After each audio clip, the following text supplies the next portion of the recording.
अमीन कुरैशी को सजाए मौत का हुक्म सुना था। तो आखिरकार ड्रामा सीरियल नमक हराम का एंड कर दिया गया।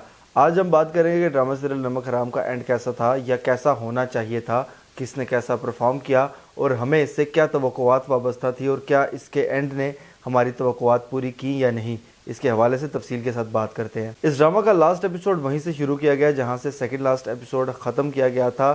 मुरीद ने पकड़ा हुआ था अमीन कुरैशी को और वो उसको गोली मारने लगा था, कुछ डायलॉग बाजी की उसने और इतने में ही अस्मा पहुंच आई। मुझे पहले से ही अंदाज़ा था कि वो आखिरकार अस्मा आएगी अपने बाप को बचाने के लिए जब उसको पता चलेगा इस चीज़ का, क्योंकि एक अच्छी बेटी भी दिखाई गई है तो इस वजह से वो वहाँ पर पहुँचती है और मुरीद को रोकने की कोशिश करती है गोली चलाने से। और आखिरकार जब मुरीद नहीं रुक रहा होता गोली चलाने से तो उस वक्त वो उसको बताती है जी कि मैं माँ बनने वाली हूँ। फिर मुरीद एकदम से अपने 27 साल का बदला, चूँकि वो 27 साल से दिल में लेकर घूम रहा था, उसके लिए स्कीम्स तैयार कर रहा था और तकरीबन सारी ज़िंदगी उसने जिस चीज़ के लिए वक्फ कर दी थी वो चीज़ भूल कर एकदम से चल पड़ा अपनी बीवी के साथ। उसने बदला भी नहीं लिया और मज़ीद कुछ भी नहीं किया। अच्छा जी, उसके अलावा जो वो कह रहा था जी कि सॉरी जायदाद का मालिक मैं बन चुका हूँ, एक बड़ा डायलॉग दिखाया गया था, बड़ा एक कारनामा किया है कि अमीन कुरैशी की जायदाद हड़प ली है। अच्छा, वो जायदाद सारी भी वो छोड़कर जाने के लिए तैयार हो गया वहाँ से। इस बात की मुझे समझ नहीं आई, हालांकि अमीन कुरैशी को वहाँ से निकाल देना चाहिए था, लेकिन वो अस्मा बीवी के आगे शायद वो मजबूर हो गया। यही दिखाया गया कि अस्मा ने अपने वालिद को मारने से भी रोक दिया और उसके साथ साथ उसकी जायदाद हड़पने से भी रोक दिया है। बहरहाल जी, मुरीद जाने की तैयारी में था और अमीन कुरैशी को पता नहीं कौन सी बीमारी एकदम से लाहक हो गई है जिसकी वजह से उसका पैर टेढ़ा हो गया और हाथ भी थोड़ा थोड़ा टेढ़ा हो गया, अजीब तरीके से चलना शुरू हो गया वो। लेकिन बहरहाल जो भी बीमारी थी उसके बावजूद अमीन कुरैशी मुरीद तक आकर पहुंचा पिस्तौल लेकर और उसने जब पूछा अपनी बेटी से कि मुरीद कहाँ है तो उस वक्त मुरीद उसके पीछे से आ रहा था पिस्तौल लेकर। एक सोचने की बात है, इतना ज़बरदस्त एंड बनाने की कोशिश जो की गई, मुरीद जब पीछे से आ रहा था तो उस मौका पर तो वो आराम से अमीन कुरैशी को पकड़ के काबू कर सकता था और उससे पिस्तौल छीन सकता था। तो फिर क्या ज़रूरत थी कि एक तरफ मुरीद ने पिस्तौल पकड़ी हो और एक तरफ अमीन कुरैशी ने पिस्तौल पकड़ी हो। एक इतना अक्लमंद शख्स दिखाया गया था मुरीद, तो उसने एक मौका क्यों दिया अपने पर पिस्तौल तानने का, क्योंकि जब दो शख्स एक दूसरे पर पिस्तौल तानते हैं तो दोनों में से किसी एक का खात्मा आमतौर पर मुमकिन होता है और चंद केसेस में तो दोनों ही मौका पर ही ख़त्म हो जाते हैं। तो ये चीज़ एक दुश्मनदार बंदे को, और जिसने 27 साल से इतनी चीज़ें देखी, दुश्मनदारियाँ और उसके अलावा प्लानिंग कत्ल की, मारने की, बदला लेने की, उसके बावजूद उसको ये चीज़ समझ नहीं आई। बहरहाल जी, जब पिस्तौल सीधी हुई तो उसके बावजूद भी ऐसे लग रहा था कि अस्मा जिस तरह से अपने बाप को कम रोकना चाहती है, मुरीद को ज़्यादा रोकना चाहती है। मतलब ये था कि शायद मुरीद को गोली लग भी जाए तो खैर है, हालांकि ये असल में नहीं था, स्क्रिप्ट के मुताबिक ये चीज़ नहीं थी, लेकिन हमें देखने में यही लग रहा था कि जी अस्मा मुरीद को ज़्यादा रोक रही है और अमीन कुरैशी को कम रोक रही है, पीछे उसको नहीं करती। जब यही चीज़ दोबारा से उसको अपने बेटे वगैरह का वास्ता देती है मुरीद को, जबकि नहीं था बनता इस मौका पर,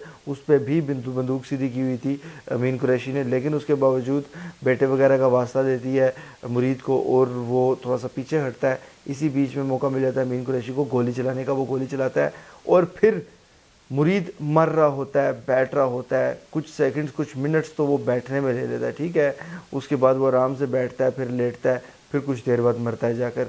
लेकिन अमीन कुरैशी इसी बीच में चला जाता है वापस और उससे इतनी भी तौफीक नहीं हुई कि मरते मरते, गिरते गिरते या बैठते बैठते एक गोली वो भी चला दे। बहरहाल वहाँ पर जो है वो मुरीद का एंड कर दिया गया। अब सोचने की बात है कि मुरीद जो कि इस ड्रामा का हीरो था और जिसका ज़िंदा रहना आखिर तक ज़रूरी था, हमने इतनी ज़्यादा तवक्कुआत वाबस्ता करके रखी थी मुरीद के हवाले से कि मुरीद बदला लेगा, ये होने वाला है, ये होने वाला है। अच्छा जी, बहुत सी चीज़ें सोची थी। मुझे ये लगता था कि एंड ये होना चाहिए कि अमीन कुरैशी की सारी दौलत भी ले ली जाए उससे और उसको बेयार व मददगार छोड़ दिया जाए और ऐसी कंडीशन हो जाए उसकी कि वो ना तो किसी से बदला लेने के काबिल रहे, ना लड़ने के काबिल रहे और सिर्फ शहर की गलियों में एक पागल बन के घूमे, हालांकि वो होश में हो, पागल ना हो, लेकिन फिर भी मजबूरी की ऐसी कैफियत में हो कि पागल बन के घूमे सड़कों पर, मोहल्ले के बच्चे उसको पत्थर मारें और कुछ इस तरह का हो उसके साथ कि वाकई में सब ये सोचें कि इबरतनाक सज़ा मिली है इसको। लेकिन सच्ची बात यह है कि ड्रामा वालों ने हमारे साथ ही ड्रामा किया है, क्योंकि अजीबोगरीब सी एंडिंग रखी गई है। ना तो कोई तुक बनती थी मुरीद को मरवाने की और ना ही उसके बाद कोई तुक बनती थी अमीन कुरैशी को इस तरह से सज़ा दिलवाने की, क्योंकि अमीन कुरैशी को चाहिए तो ये था کہ اسی کی بیٹی وہ گن لیتی مرید کی اور خود اپنے باپ کو گولی مار دیتی. اگر یہ دکھایا جاتا تو زیادہ ڈرامٹک اور مزیدار ہوتا. حالانکہ یہ ٹھیک نہیں ہے بات کہ اپنے باپ کو خود گولی مار دینا، لیکن ایک طرف اس کا شوہر بھی تو ہے، تو یہ زیادہ مزیدار سین بنتے سارے. بہرحال جی اینڈ عجیب سا کر دیا گیا. دوسری طرف اگر مصطفیٰ کی بات کی جائے جو کہ سیکنڈ لاسٹ ایپیسوڈ میں ہی غائب ہو گیا تھا، اس کے حوالے سے یہی دکھایا گیا تھا جی کہ اس کو پولیس نے پکڑ لیا ہے. وہ بھی اینڈ کچھ عجیب و غریب کیا گیا تھا. مطلب یہ ہوا کہ آخر میں بھی جا کے ان نے 25 سال 27 سال گزارے، کسی نے 12-14 سال گزارے بدلہ لینے کے چکر میں، اور ایک پوری بدلے کی تیاری کی اور بدلہ لیا کیا، وہی جو 4 دن بعد بھی کام ہو سکتا ہے، وہ انہیں جا کے تو 25 26 27 سال گزار کر سارا کچھ وہ کیا. اور مرید بیچارہ تو بدلہ لے بھی نہیں سکا، اسی طرح سے دنیا سے کوچ کر گیا. بہرحال جی اگر پرفارمنس کی بات کی جائے تو مجھے اس وقت پرفارمنس کے لحاظ سے نمبر 1 پر نظر آتا ہے بابر علی، نمبر 2 پر نظر آتا ہے عمران اشرف، نمبر 3 پر نظر آتی ہے سنیتا مارشل، اور نمبر 4 پر نظر آتی ہے سارہ خان. رہی بات اس ڈرامہ کے اینڈ کی تو اس کے حوالے سے جتنے میرے دوست احباب جاننے والے سب لوگ اس ڈرامہ کو فالو کر رہے تھے لگاتار، ان میں سے کسی کو بھی اس ڈرامہ کی اینڈنگ پسند نہیں آئی، اور سب کا یہی کہنا تھا کہ جی ہماری توقعات جو اس ڈرامہ سے تھیں وہ سب کی سب خراب ہوئی ہیں، اور اس ڈرامہ سے بالکل دل ٹوٹ گیا ہمارا. اکثر لوگوں کا یہی کہنا تھا. تو مجھے بھی ذاتی طور پر یہی لگا کل یہ ڈرامہ دیکھنے کے بعد. بہرحال جی آپ کو یہ ڈرامہ دیکھنے کے بعد کیسا لگا ہے مجھے اس حوالے سے لازمی بتائیے گا. اگر یہ ویڈیو آپ کو پسند آتی ہے تو اس کو لائک کیجئے، شیئر کیجئے، اور ایسی مزید ویڈیوز کے لیے چینل کو سبسکرائب ضرور کیجئے گا. بیل کے آئیکن پہ کلک کر کے آل پر لازمی کلک کیجئے گا. اللہ حافظ.